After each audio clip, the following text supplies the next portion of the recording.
Hello there, my name's Scott. Today I'm going to be doing a review on the purple Orchid electronic pipe, which I received from www.limelightmechanics.com. Before I start though, I must point out I did receive it free of charge for the purpose of conducting a review, but my opinion of the product remains true, honest and accurate as always. Okay, let's go straight ahead and show you in a bit more detail. Okay, I'm going to start then by quickly showing you the pipe sort of fully assembled and ready to vape. So what you have here then is the actual pipe itself. I've then added on to that my Hellfire Mega, which is like a Genesis style atomizer. And then into the top of that, rather than using a standard sort of drip tip, I've added this rather long mouthpiece, which I also very kindly included. Now these type of mouthpieces are available on the site as like an optional extra. I do have a really nice range of different styles as well. You've got long ones, short ones, etc, etc. And this particular one is called the Honeysuckle Bent. And as you can see, it does have this sort of a slight kink to it. Now for me personally, the combination of this mouthpiece, this atomizer, and this pipe looks absolutely fantastic, and it's like something straight out of Lord of the Rings. However, it is quite long in length once it's all assembled, so what I'm going to do is take off the atomizer, and then that way I can show you the actual pipe itself in a little bit more detail. Okay, so the pipe that they sent out to me is called the Purple Orchid. They do have quite a range of different shapes and styles, so if you didn't happen to like the look of this specific pipe, then there may be another one that takes your fancy. For me personally, though, I really like the shape of it, I like the look of it. It feels quite nice and sort of natural to hold, your fingers sort of curve around it nicely. Only slight negative though is the round bottom, because it means each time you put it down, it just falls straight onto its side. So if you did get one of these, it may be worth also investing in a little pipe stand for it. The wood on this one is nut wood. It has a really nice grain effect on it, and these are also available in 3 different finishes. Now you can have a choice of natural wax, glossy lacquer or matte lacquer, and I believe that this one here is the natural wax, and like I said, I think it looks really nice. It just brings out the grain nicely as well. The manual button is positioned on top of the pipe, and it is quite stiff to use, but you don't have to actually press it down too far before your atomizer will start firing. So once you've got it in your hand and your fingers curled over the top, literally that's all it takes, and that's it, will fire up your atomizer every single time. It is made out of aluminium though, so as you can probably tell, the chances are it will scratch quite easily. At the rear end of the pipe, you're going to find the company logo, and I'm not too sure if this would be classed as engraved or carved, because it's wood, and so I'm going to assume it's carved rather than actually engraved, but nevertheless you do have the company logo there. And at the bottom you have a small ventilation hole. Uses a 510 connector, which is made out of aluminium and what I believe to be brass, and it's quite unique in design. Now other atomizer connectors sometimes have an adjustable center pin, whereas on this one it's actually the outer part which is adjustable. And this can have a couple of benefits. Now let's say for example you're using something like the spheroid. You screw your spheroid on there, but then you have a bit of a gap between the top of the connector and the bottom of the atomizer. What you can then do is just adjust this up to close off the gap. Now let's say for example you're using something like a Genesis style atomizer. Now when I'm vaping on the Genesis, I like to hold my device so the air hole or the wick is facing towards me. That means the natural tilt is then going to aid with the wick in and feed juice up onto the coil. So let's say for example then I've put my Genesis atomizer on here and the wick hole is facing upwards where I don't want it to be. What I can then do is just adjust this to reposition the wick hole more towards the bottom. And I will show you how I do that as we progress. With regards to batteries, this particular pipe uses an 18350 battery, and you gain access to the battery compartment by placing your fingers on top of the switch, giving it a twist, and from there you can just unscrew it with one finger. With that removed, you can see you have this sort of brass ring with the threads there, and also right in the corner is what I believe to be a copper rod. Now this is a fully mechanical pipe, there's no solder or wires, etc, etc, and that copper rod goes down to the bottom and allows the circuit to be completed when you're pressing your finger down on the button. I like to use these AW IMR batteries. They work great for me personally, which do have the nipples on top, but if you do want to use flat top batteries, they also work in the pipe just as well.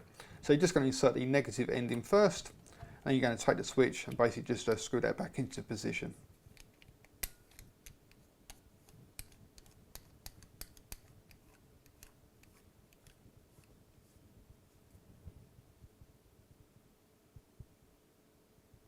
Okay, so I'm just going to give you a quick demonstration on how you can use the sort of adjustable collar to reposition your wick to exactly where you want it to be. Now at the moment I've got the atomizer screwed on, all fires up, but the problem is that the wick is facing at the top. So this means that as I'm vaping, the natural tilt is actually going to be taking the e-liquid away from the coil, and pretty soon I'll start getting some dry hits. So what I need to do is reposition this so the actual wick is facing more towards the bottom, and that way gravity is going to be on my side. So the way to sort of reposition it, it does take a little bit of practice, does take a little bit of sort of fiddling around. But what you need to do is loosen off the atomizer, then start to tighten up the collar, try it again. And as you can see now, it's moved all the way around to the bottom now. I've actually done it first time, and it all still fires up. And like I said, now gravity is actually going to help me to aid wicking up to the coil. Okay, so all that's left to do now then is fill the tank up with some e-liquid and then attach the mouthpiece. And I'm going to be using this one that they sent out, which is the honeysuckle bent. All their mouthpieces are made out of aluminium alloy. And they do have quite a wide range there, so you know, if you don't like this particular one, again, there may be something else that suits you. If you wanted to though, you can just obviously just use a regular drip tip, and you're still going to have a really nice little pipe setup. But like I said, this honeysuckle bent really does match this one very nicely. Okay, so that is the purple Orchid. Let's go ahead, see what it vapes like. Okay, so that was the purple Orchid, and what I'll do now is go ahead and show you in action. So the battery came off the charger around 5 minutes ago, so it should still be reading around 4.2 volts. I'm going to be using it with a Hellfire Mega, which is a Genesis style atomizer. Not too sure what the resistance of the coil is, but I'm going to guesstimate somewhere around 1.5 ohms. And I've got the tank filled up with some 18mg strength tobacco flavoured e-liquid, and it's actually a 50-50 mix of PG and VG. Okay, so this is the purple Orchid.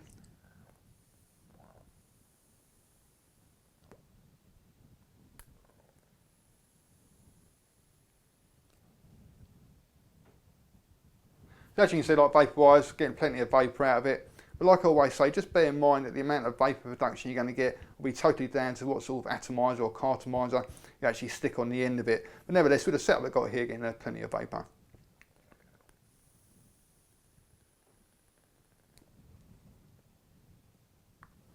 Now, whenever I do a review on an electronic pipe or electronic cigar, I tend to always get people start saying to me, "What you're doing, Scott, you're not meant to do that. You're meant to mouth the vapour and enjoy and appreciate the flavour." And you know, I appreciate their point of view, but you have to bear in mind that electronic cigarettes, electronic pipes, electronic cigars, they're all pretty much exactly the same thing. And so whether you inhale it or mouth it, it doesn't really make any difference. So at the end of the day, it's all going to come down to sort of personal preference. If you like to mouth the vapour and enjoy and appreciate the flavour, you can do. If you want to take it down, you can do as well. So, and me personally, I like to do a little bit of both.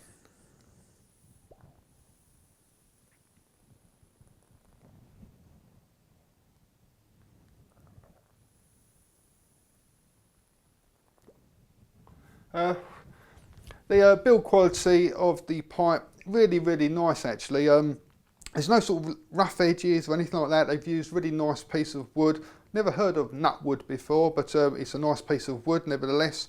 It's all been sort of crafted very nicely, nice and smooth, not getting any splinters or anything like that.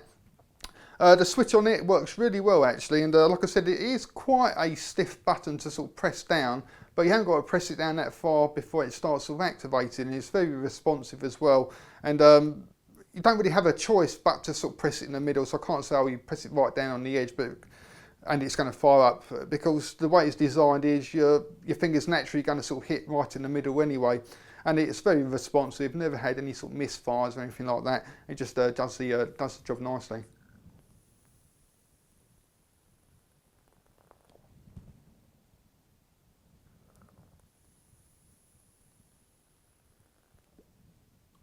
The connector on it is quite a cool little design, where like it's handy as well if you're using something like a Genesis atomizer. Now let's just say that atomizer was completely fixed, you couldn't sort of change it around at all, and your atomizer that didn't have a adjustable center pin. Basically, you're going to be stuck wherever the air hole ends up. Once it's fully screwed in, that's what you're going to be left with basically. So with this one, the Hellfire Mega hasn't got an adjustable adjustable centre pin, so you're relying on the actual device itself. And this means that I can have it sort of twisted around so it's in the right sort of perfect position for me. I like to have the air hole or the wick sort of almost facing me, so that way as you're vaping on it, the natural sort of tilt just aids the wicking process. So again, nice to see something new on the market. I definitely haven't seen anything like that before, so well done to them.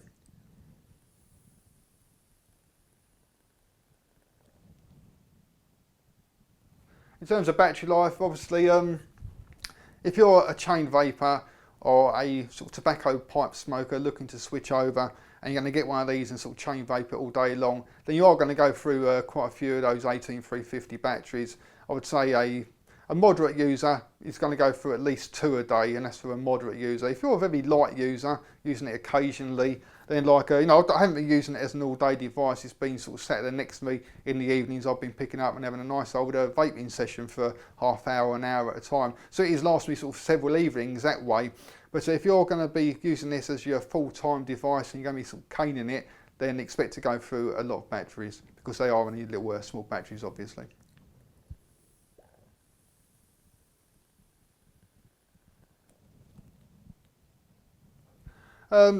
It's a really nice looking pipe. I love the look of it, especially with this long mouthpiece or stem or whatever you want to call it. And it really is like something Gandalf's going to be vaping on. And I'm not into Lord of the Rings whatsoever, by the way. I don't want to give you any sort of false impressions. I think it's a pile of old wank. That's just my personal opinion, of course. But nevertheless, though, doesn't mean I don't want to vape like Gandalf. And it does look really cool. Really does. I really do like the long stem on it. You think that the overall length would sort of cool the vapor down, but it's still coming through really nice and warm using the Hellfire Mega.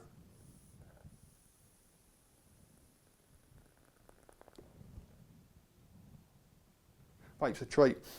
I like the fact you've got that adjustable sort of collar on there, so you can either get rid of gaps if you're using something like the spheroid, for example, or if you're going to be using it with a Genesis atomizer, it allows you to position the actual wick hole, which for me is really important. The switch on it is really nice, very responsive, and works every single time. I like the shape of the Purple Orchid as well. They have got quite a few different shapes on their website, and obviously not all called Purple Orchid, they're obviously different names.